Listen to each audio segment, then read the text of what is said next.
Hey, happy hump day.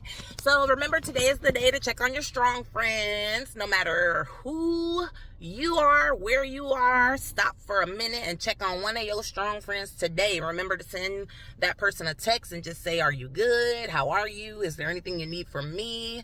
You know, that's our way of just checking on the people in our life that are super busy all the time, battling a lot or handling a lot, juggling a lot. We're just reaching out saying, hey, I'm here if you need anything, even if it's just a listening ear to vent, whatever. You know, just check on your strong friends. Remember, we do that every Wednesday, and you can do it throughout the week. It doesn't matter. You know, just make sure you're checking on your strong friends. And then also, I wanted to talk about remember, if you caught my Funny Friday story, it was a few weeks, maybe a couple of months ago, but I was talking about how my mom, when I was in 8th grade, I had won this big trip. I was late to the when the buses took off that morning. It was on a Saturday morning, and it was traumatic. So it made me kind of like, you know, really anal and like crazy about being on time. So as I was driving to this meeting that I have this morning, a really good meeting, I was thinking about how early I was. The meeting starts in about 20 more minutes, but I have a few minutes to kind of sit and, you know, gather my thoughts and everything. And I thought about that. Like, when you're rushing to get to a meeting, or, you know, especially if it's something important, you're just frazzled, you know, if you don't have a little bit of time to kind of gather your thoughts and just kind of. But I wanted to ask you guys, like, what type of tips would you share with younger people, right? Because some of this stuff I talk about, it's for us, you know, in your 40s and 50s and 30s, whatever. But I think the younger people need to be getting some of this stuff, you know? So of course I talk to Taz all the time. Y'all know he's 22, and my baby, I try to impart as much wisdom as possible. And my nieces and my nephew, they get tired of me because I'm always like, not necessarily like harassing them, but just little nuggets. You know, it's like, hey, you may not use this today, but just put it in your knapsack for later on. Because there's some stuff my brother and I were talking about this morning that he's 52, he'll be 52, and we're talking about how it's just amazing how certain things make so much sense, right? We got it later in life. So there's nothing wrong with dropping those nuggets for the younger people in our lives. And if you guys don't mind, you know, if you don't mind here, just drop a few, like if you like one little nugget you would give to a younger person, like financial literacy. You know, if you're not being taught how to manage your money, go look for that knowledge. You know, find someone who does, you know, invest or has a 401k and plans for their retirement. You know, we need to learn terms like IRA and Roth and,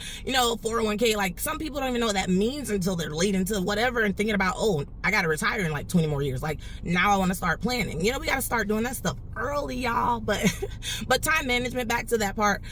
I got a piece of hair or something on my face, but I was going to say, like, that little nugget for me is huge. Like, if you're 15 minutes early, you're late. Like, that was ingrained in my head way back, you know, when I started, especially in the pharmaceutical industry. Like, my managers did not play. Like, we had meetings, we were in Vegas and stuff.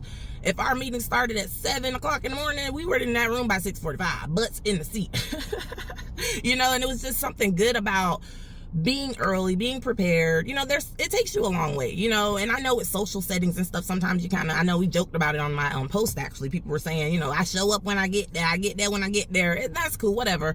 But even with friends and family, you know, there's a level of respect that goes along with, you know, if we plan to meet up, let's just be on time. You know, don't have people waiting, but especially in a professional setting. So anyway, what kind of nuggets would you guys drop? So if you're a parent, or if you have nieces and nephews, I know some of y'all post the cutest pictures of family and stuff, but what are we teaching these young people about stuff like that? Like the little things, you know, because this world will teach them some stuff, you know, if we let them, right? But we can impart some wisdom. So what would you say? And it could be anything, you know, being self-sufficient, right? With Taz, man, I taught that joker how to cook and do dishes, his laundry, clean your bathroom daily, you know, little things that are going to help when you're out on your own, you know, and self-sufficient, and you don't have to rely on someone else to do it for you. Especially our young ladies in terms of finances. You know, a lot of young women, I see jokes, and I make jokes about it. Yeah, I would love for somebody to come scoop me up and I ain't got to worry about money no more. I wouldn't do that, though. I just never been into the whole materialism thing and like wanting somebody to take care of me. That would be lovely. However, I just think that we have to instill in our young girls too, that's not something that, you know, you want to aspire to if you want to, you know, have a full life, you know, because at the end of the day, ooh, this car almost hit me.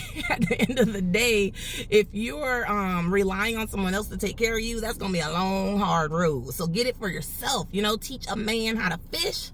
Y'all know the rest, right? You know, I can give you some fish, but I'm going to teach you how to fish. But anyway, happy hump day, y'all. Remember to check on your strong friends. We'll talk soon. Take care.